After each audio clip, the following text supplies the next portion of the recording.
Sorry, it's so good. I'm going to do something I normally don't do. I'm going to ask you guys to pray with me real quick. I know, Brennan, you crushed it. You prayed and we had worship. The same thing, just sitting back there during worship and just, I want you guys to pray with me that anything that would be said tonight, yeah, talking about dating and how do you go about dating, but this whole series, I think, trying to be really intentional with how do we, in the midst of whatever, even we talk about whatever series we're doing, like we're doing a Mosaic series in November where we're looking at all the Gospels and how do the Gospels come together to give us the complete picture of who Jesus is. And everything that we do, we just want to point you to Jesus. And I feel like there is a healthy burden that I felt for this week and then continues into next week as we finish the series up. For people who are going to hear whatever's going to be said, that you guys would just, and including myself, because I've had some conviction happen this last week, that you would know the Father's heart for you. So would you just pray with me? Father, we thank you for tonight. We thank you for the songs that were sung, the truth that was said. I think the reality that we are even in a community. You invited us into this place and we are family. Thank you for that word from Brennan. But God, now let the words that are being spoken be completely Spirit-led. Let what is said of me be destroyed. And Jesus, would you just be seen clearly? Even when we talk about dating, we thank and praise you that we can look into your word, that we can see how you desire for us to live our lives. And we can always continue to be pointed to Jesus. We love you, we praise you. It's in Jesus' name. Amen. All right. I'm going to just start this off. Pre-Jesus and post-Jesus, I sucked at dating.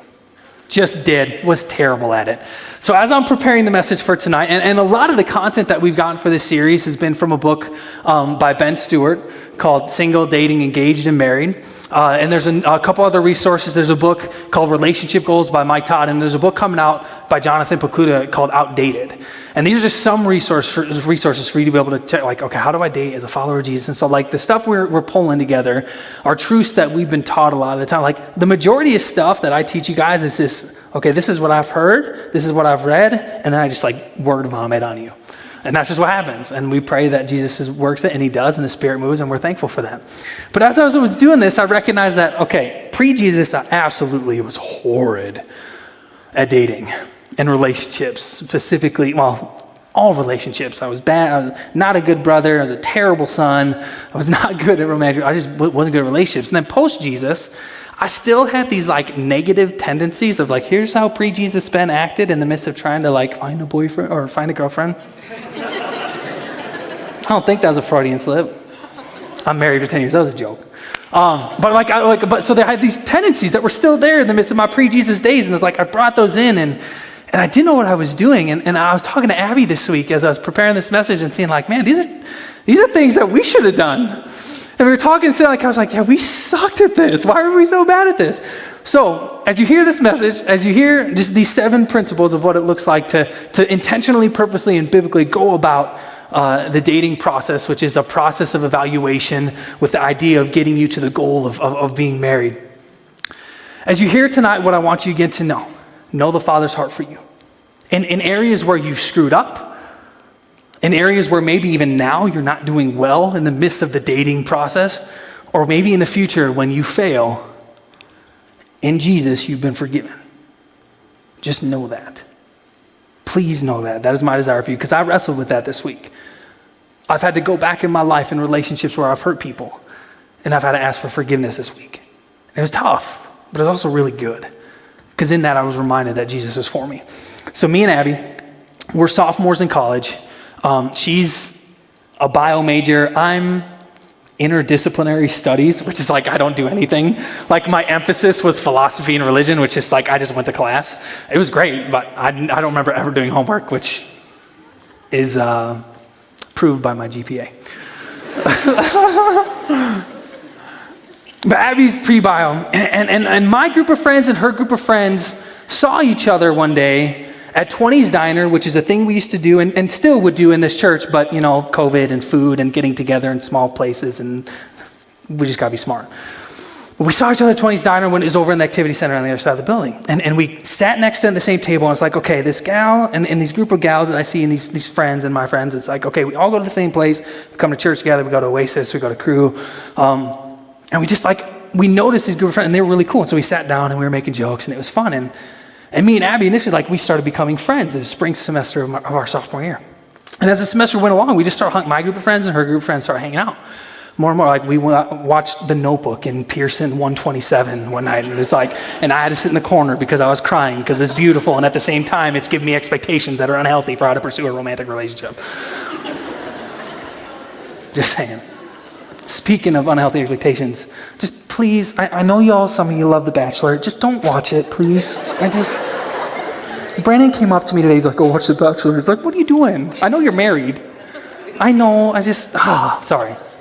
Tangent number one, you can mark it off in the top of your notebook. That's one. We started becoming friends, and all of a sudden it was just kind of like, and this is going to sound weird, but I'm single. I have a desire to be married. I know that God has placed a desire in my heart to be a dad.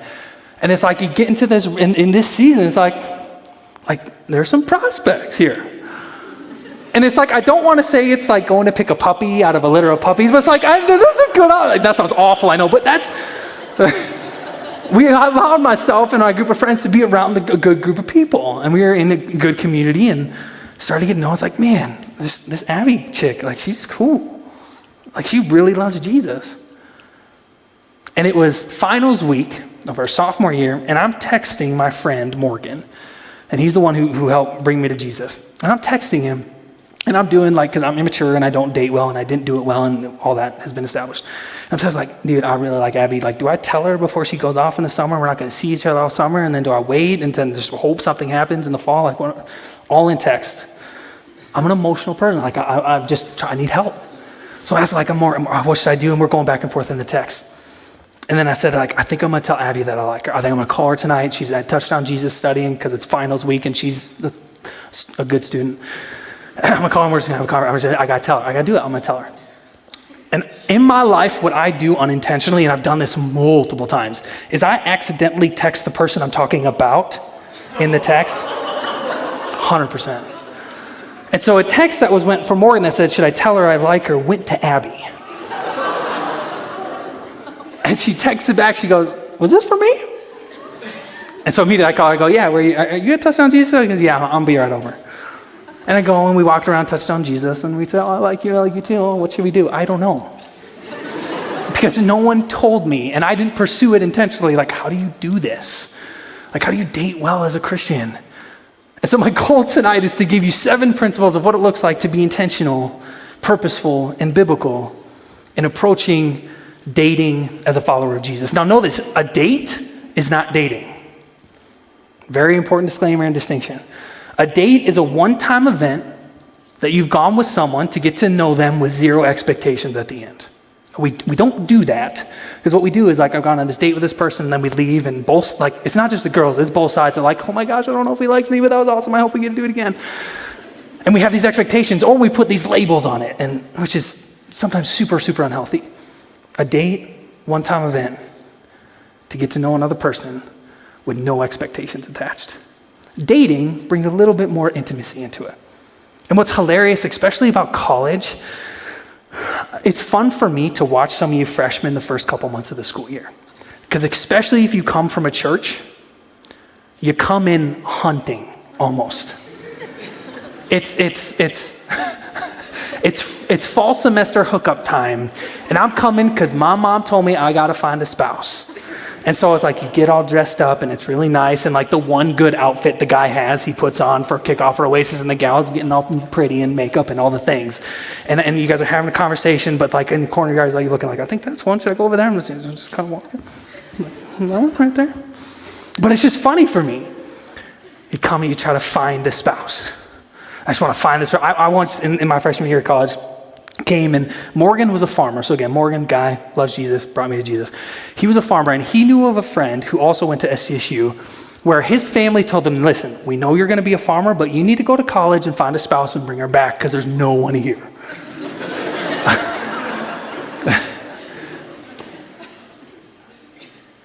But we approach relationships like this. It's just really unhealthy. It's really, really, really, really unhealthy. So you get into fall semester freshman mating season and it's really weird. But then 3 months in, it's like y'all start wearing sweatpants to Oasis and we're comfortable and we actually are acting like a family now because it doesn't matter as much. But we approach the romantic relationships as I'm going to go to church and allow that to be my little hunting ground to find the person that I'm supposed to be with for the rest of my life. Instead of, like we talked about last week, what does it look like for you to run the race marked out for you as you passionately pursue Jesus with everything you are, and as you're running towards Jesus, doing the little small things that he's asking you to faithfully do, you see other people running alongside you. Instead of coming Sunday night to Oasis to find my spouse, it's I'm coming to worship Jesus. And in that, I'm going to see other people worshiping Jesus. So all of a sudden, we're living life together, and we're a community, and we're a family. But we're a family that's okay to date each other because it's not buying. Like, yeah. And so then we get to this. Okay, so how do I do this process? So 7 principles. Number 1, date prayerfully. Should be really obvious, but we got to say it.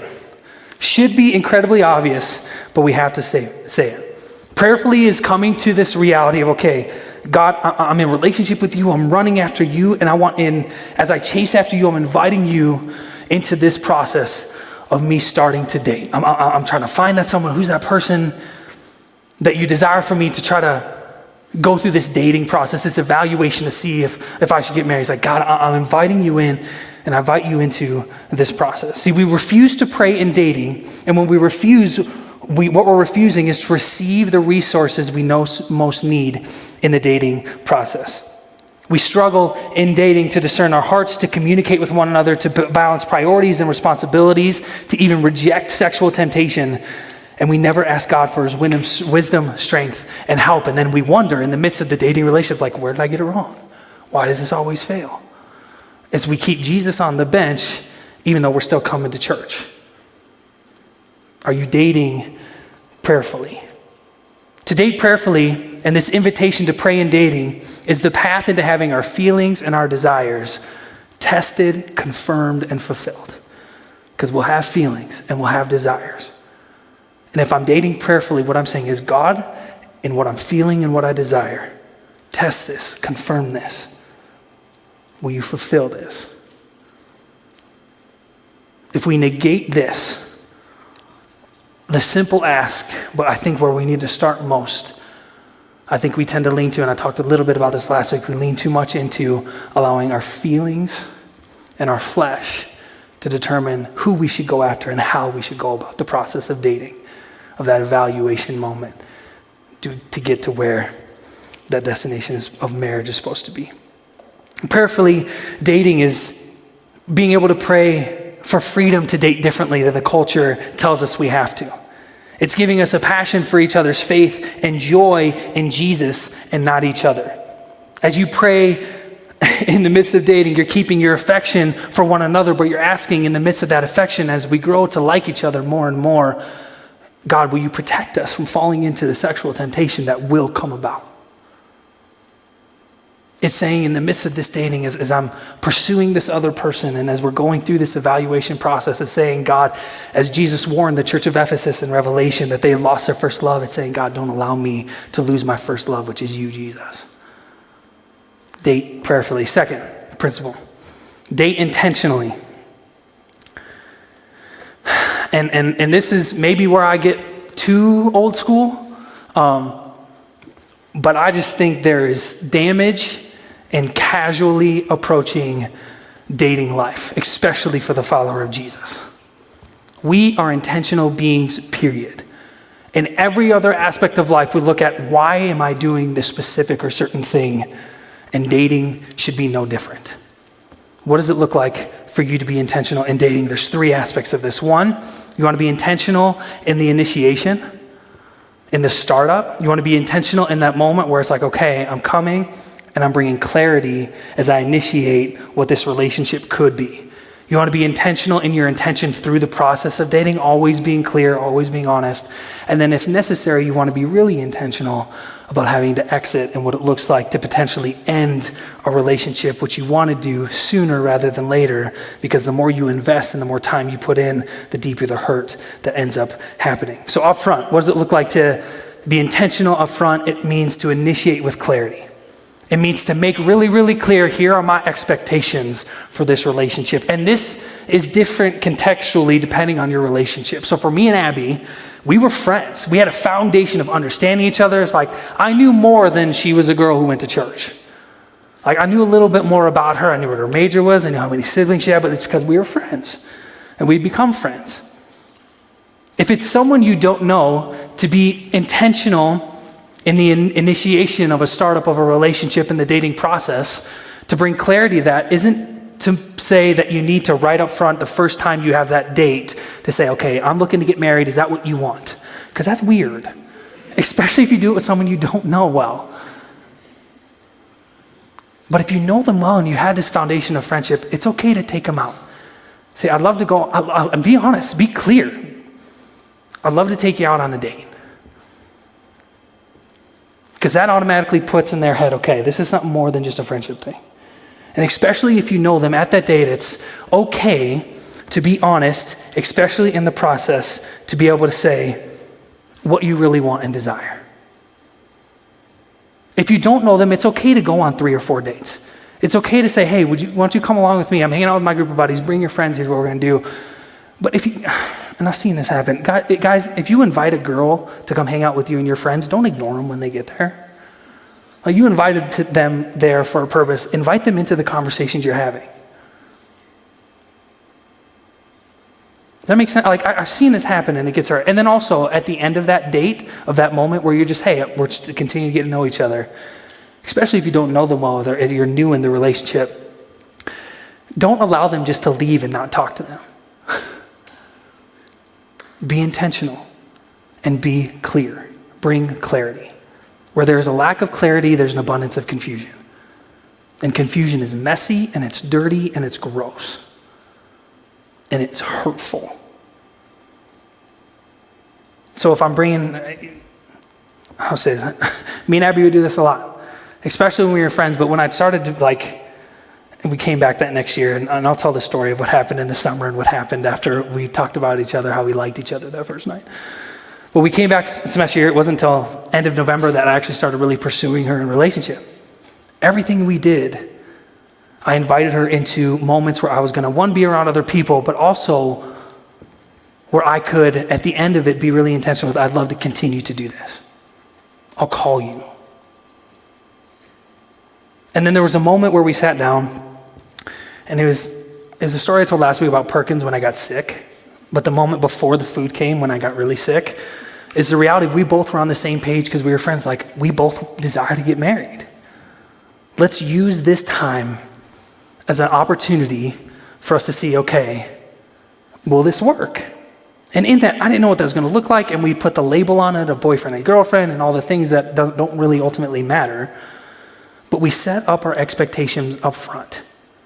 And in doing that for us, in that moment at Perkins, before I threw up and had stuff coming out the other end too for the next 4 hours, it allowed us then in the midst of that relationship, as we were going through the dating process, as we were evaluating to see if we could actually be married and live the rest of our lives together, it allowed us to set up a foundation of honesty and to be able to respect one another well.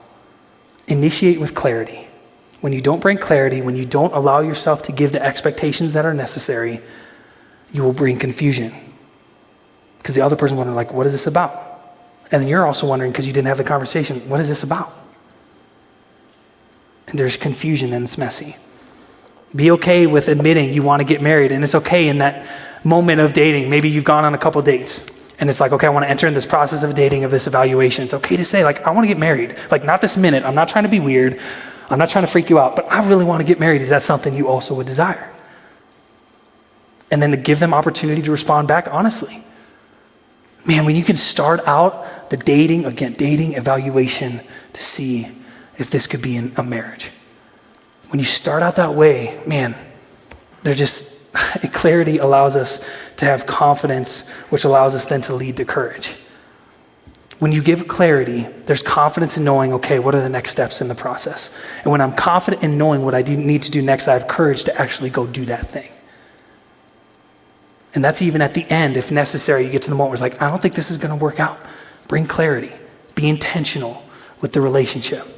It's okay to come up, and it doesn't mean you're not going to feel pain, and it doesn't mean you're not going to potentially be hurt.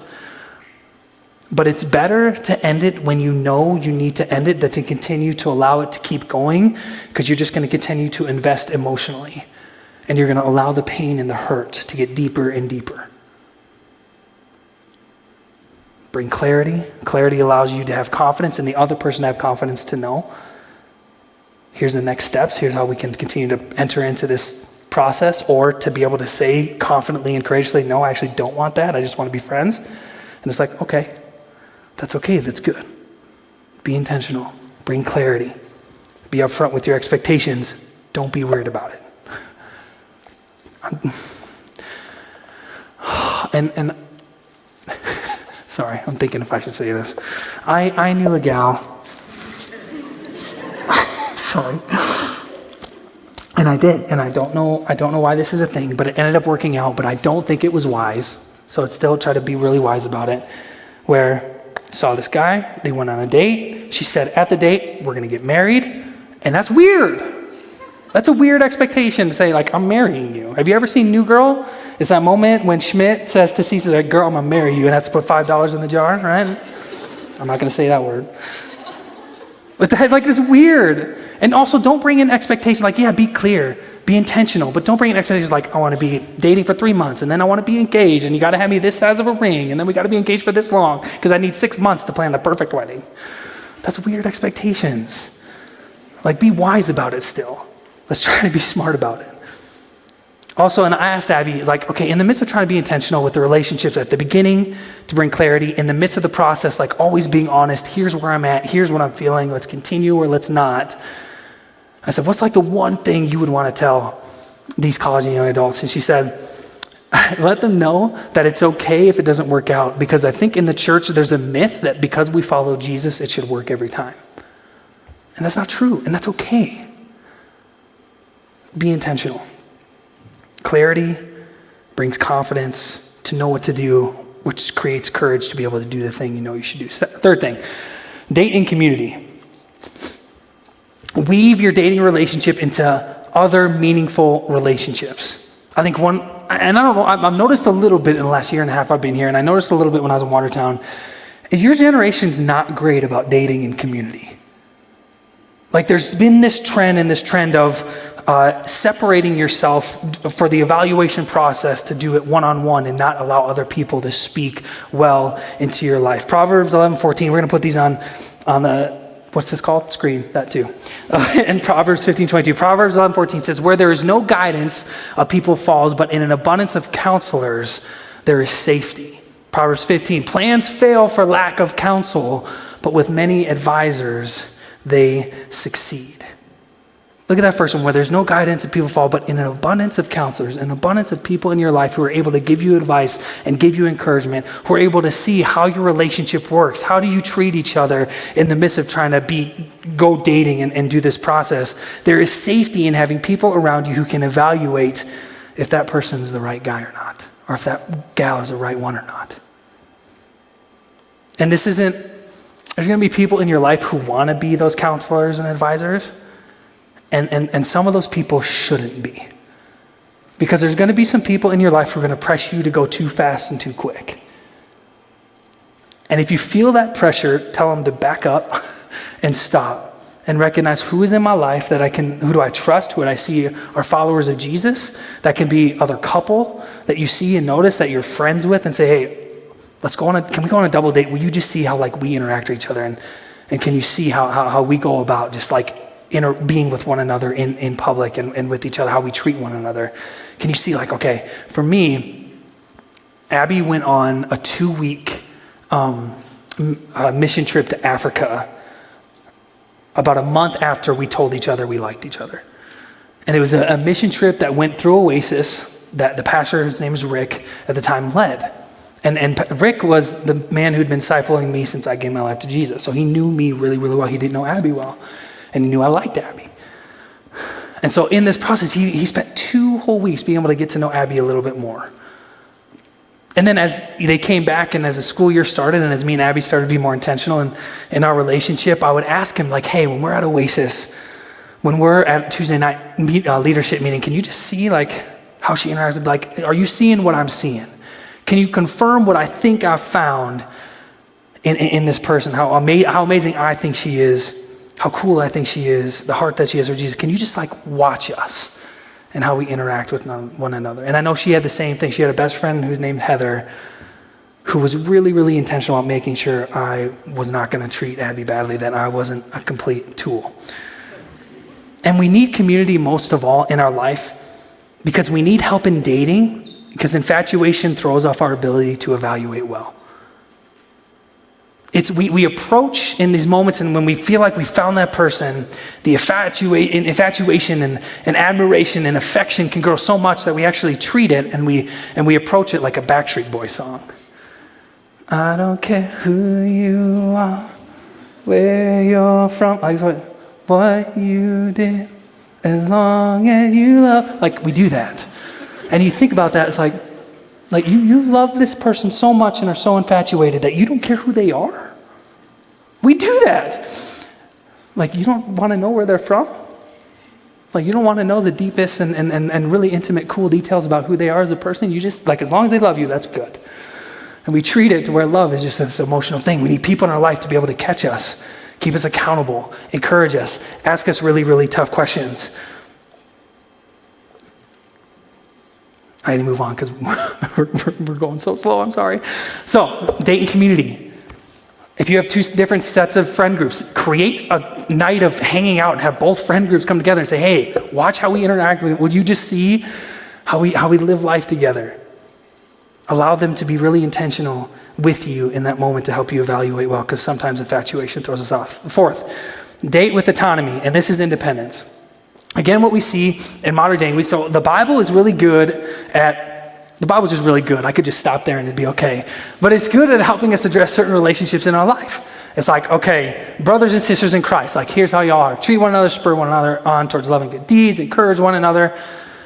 Talks about, okay, husband and wife, here's how y'all are supposed to like treat each other. There's submission and there's reverence and there's respect and there's love and it's beautiful and do this and all the things. And then even talks about, okay, like children and parents, like, hey y'all, like children, honor your father and mother. And there's this aspect of relationships that we call dating that is not addressed in the Bible. And what's happened is our culture has wanted us and forced us to put labels on it and to make it something deeper and more meaningful than it should be. And to date with autonomy is to recognize and say, okay, in the dating and evaluation process, and even in the engagement process, I'm still single until I say the vow. What we want to do is we start dating and we feel like whether it's even really, really soon into the relationship or kind of in a while into the relationship, is we want to start making plans with each other before we've given any commitment to one another. To date with autonomy is to say, okay, I'm going to still go live my life. You still go live your life. I'm still going to go where I'm called to go, especially if there's been no promise or commitment made to one another. Until you've been clear in the commitment that you want to make to one another, stop inviting that person that you're dating into the most intimate decisions of your life because you haven't allowed yourself to make the vow of commitment and responsibility in that relationship. Dating with autonomy is to say, I don't have access to all of you and you don't have access to all of me. To date with autonomy is to say, you know what, I'm recognizing that we're in this dating, which is this evaluation process, which is really good, and we're trying to see like, okay, could we get married one day and it's going to be really good, but I'm going to save some things and I'm not going to hand over things that are meant for my future spouse. Which gets us to the next point, to date with purity. They're connected. To say, you don't get all of me and I don't get all of you because we're not married yet. That leads us to be able to make some really healthy boundaries that we need in our life. And unfortunately, what we've done in the church is we've allowed, and I think just in general, we've allowed purity to be sexually only, to be completely and purely physical. But if we read the Bible, what we can recognize and see is that purity is about relationship and not accomplishment. I'm going to say that again. Purity is about relationship and not accomplishment, and we can recognize and have that definition in our heads. What it does is helps us look spiritually, where's my relationship? Purity is not about what I've done or haven't done. It's the reality that spiritually, because you've given your life to Jesus, he has made you pure. To be pure is to be in relationship with the pure one who is Jesus. And so if I can look at it with that lens first and foremost, that, okay, to be pure, first of all, starts spiritually with this idea that I've been made blameless and holy because of Jesus' life, death, and resurrection. Then I can look at, okay, because of that, how do I continue to then live purely, not just physically, but also emotionally? To date in purity is to recognize that we need to have healthy boundaries spiritually, physically, and emotionally in the dating process. You boys ready? All right, come on up. This is going to be fun for me. I don't know about for them. Let's give Landon, Sam, and Brandon a little hand here. I'm going to have Sam. All right, I need you guys to sit. Brendan, you be in the middle. And then Landon, you can come on over here. Yes. Just perfect. Love it. Y'all look good. You look great from on top. Your hairs look great. It's beautiful. It's nice. It's wonderful. Okay, now I want you guys to hold hands. When we think of purity and dating with purity, we need to keep in mind the reality of a holistic view of what it means to be pure. This idea that holistically, for me to be pure, I need to have emotional, physical, which we're going to lean more towards sexual, and spiritual boundaries in the midst of the dating process. Now, our culture, what has happened is that we've allowed sex to be the primary way for us to connect right away, and then everything else will come from that. So, Brendan, you're going to be my sexual column. I said it. I'm not afraid of it. I'm going to need you to stand up. Right there. Don't let go. Don't let go. Stand all the way up. I need you just right there. Boom. Perfect. So our culture says, okay, in order to start the dating relationship, you need to get physically intimate as soon as possible. And what happens is that once you physically allow a boundary to be crossed, there comes tension emotionally and spiritually where the other two desire to have to catch up. And it happens immediately. Go ahead and stand on the chair when you go all the way. Go ahead and stand up. Don't let go. There's this fighting and this tension because we're holistic and perfectly made beings, that physically, when something goes up, physically, when I've allowed a boundary to be crossed, that emotionally, the emotions want to catch up to it. Physically, then there becomes this connection emotionally that we're bonded in some way. And spiritually, even in a cultural perspective, I want to catch up. I need to catch up. There's a tension. And eventually what happens is we want to catch up. And so we allow those boundaries then to be crossed as well. Good job. And this is culturally. So culturally, it's physically, let's be intimate. It's emotionally, then there's a connection and I love you and it's good and I want to catch up. And then spiritually, even if you don't know Jesus, the reality is spiritually we have a hole inside of us that needs to be filled that only Jesus can fill. And so we allow the person that we become intimate with physically and emotionally to be that fulfillment for us. Now in the church we do the same thing. Sit down. Yep, go down. Church happens the same way. Sorry. It hurts. Once one rises, the other feel the need to have to catch up. Oh, you guys are beautiful. Sorry. But church, sometimes it happens like this, where spiritually you go and stand up. Spiritually, oh man, we go to the same church. We love in Jesus together. It's like we talked all night the other night. We confessed our deepest sins and it was beautiful. And they're like my spiritual discipler. And then all of a sudden it's like you've gotten so far that you confess so much that everything just wants to catch up. And so there's a reality that even when the spiritual side gets up, the emotional and the physical, we'll start with you, want to stand. And spiritually, especially in the church, you get connected spiritually. And then the emotions are like, oh, I love this person. I want to be with them forever. And Brendan's sitting here like, God, what about me? Like, I need to catch up. I feel weird. I'm not at the same level. You guys can sit down. Thank you. Give him a hand. Give him a little hand. We were made so amazingly and so connected that when we allow either a physical or spiritual or emotional boundary to be crossed, the other two feel that need and pressure to have to catch up. So you're going to go through the dating process frustrated sometimes. Because as you continue to go and as yes, maybe boxes get checked and things on your list start to get marked off and crossed off, you're going to want to catch up. Like emotionally and intimately, you grow, and that's okay, and that's good. This is why we need specific certain boundaries. And now next week, we're going to talk about sex and dating. We're going to go a little more into this idea of the myths about sex in the world and in the church and talk about physical boundaries. But sometimes we need to do better in the church about setting emotional boundaries. And this is why. Whether it's physical intimacy, emotional intimacy, or even spiritual intimacy and connection. A severity of a breakup is not tied to the amount of time that you date, but the intensity of the experience.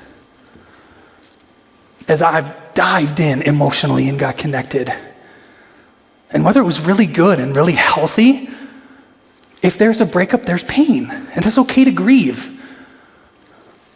But if I go too fast and I cross boundaries, I shouldn't.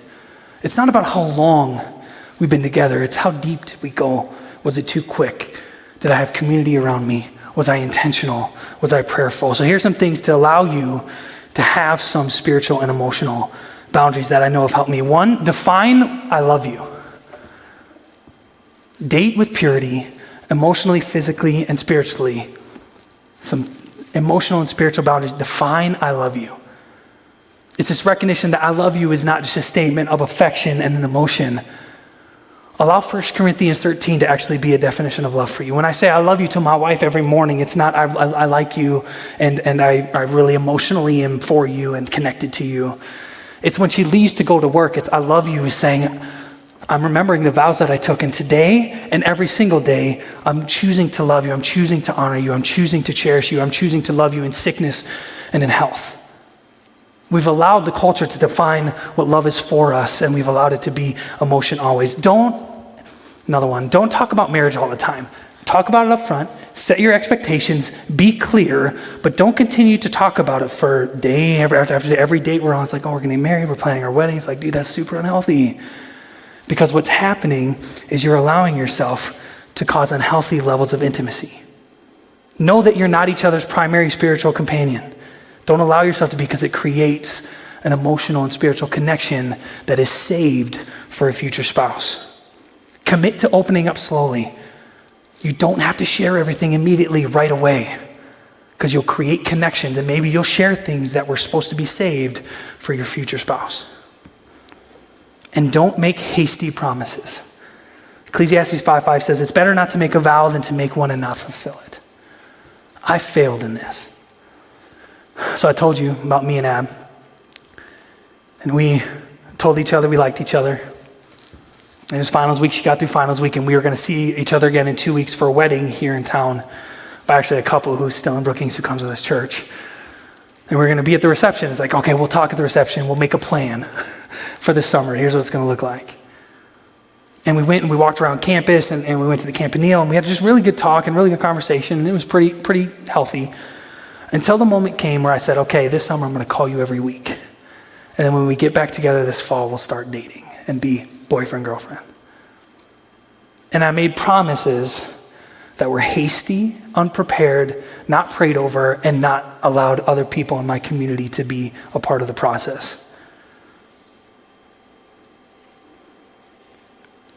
Set healthy, emotional, spiritual, and physical boundaries. 6, date graciously. Be kind to one another. This idea of being kind to one another is also to be,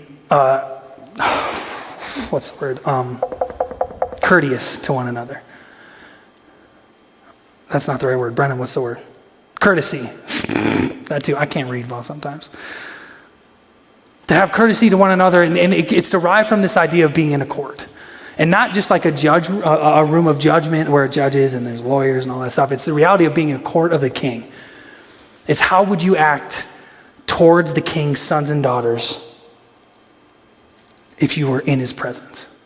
As followers of Jesus, we've been committed to treat each other like brothers and sisters, encouraging one another, helping one another to become and grow in faith in Jesus. It's treating each other, yes, like brothers and sisters, because one day what's going to happen, because you have an allegiance to Jesus, he's going to talk to you about how you treated each other.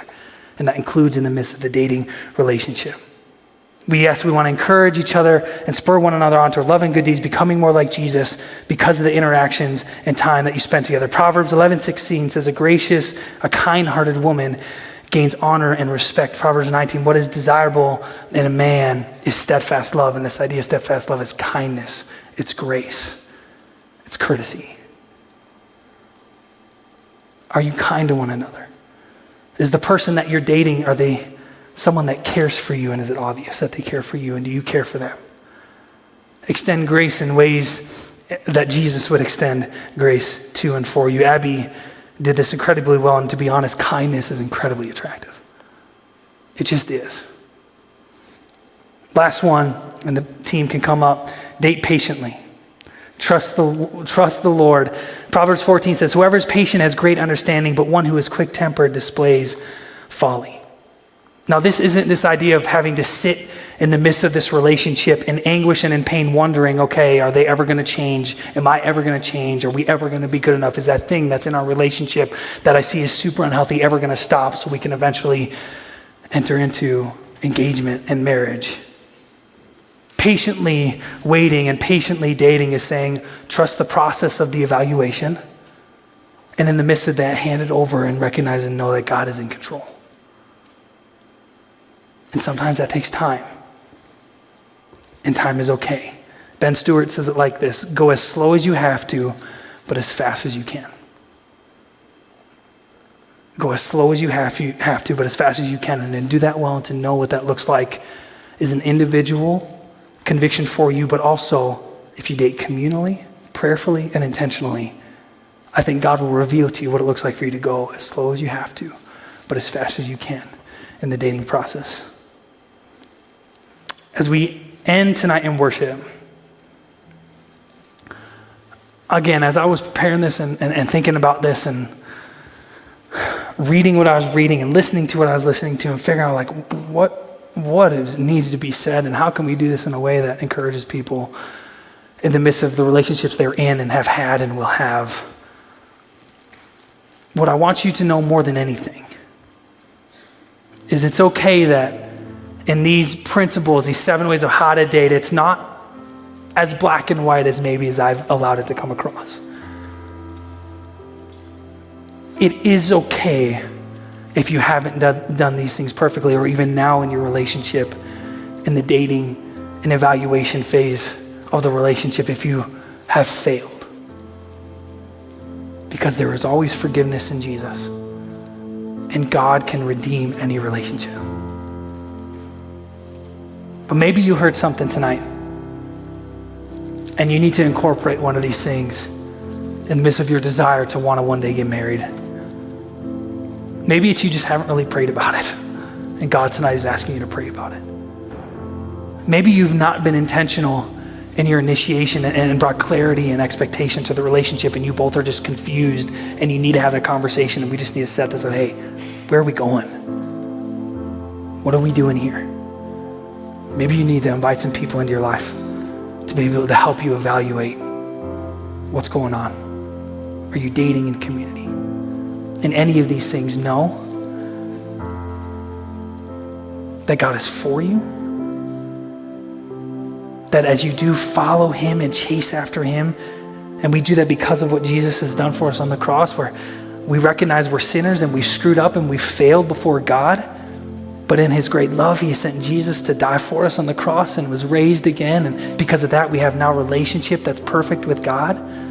That doesn't mean life is perfect, but that means that we have life now. And we can experience joy and peace that does surpass understanding. It's in life in general or in your dating and evaluation in this process. Know that God is there. He is with you. And yes, if you screwed up, know you're forgiven. Know that there can be a way to actually date intentionally, purposely, and biblically.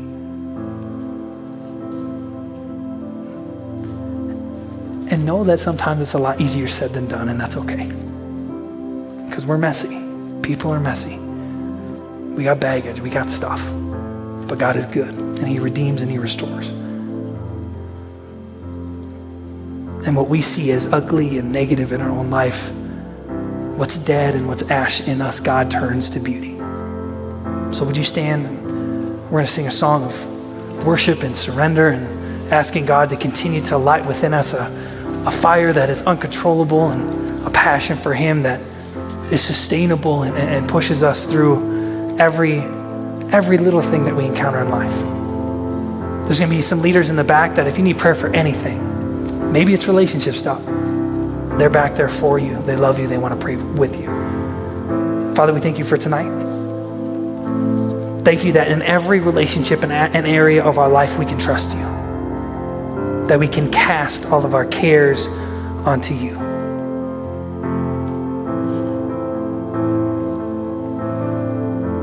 Thank you that as we follow you and run towards you passionately,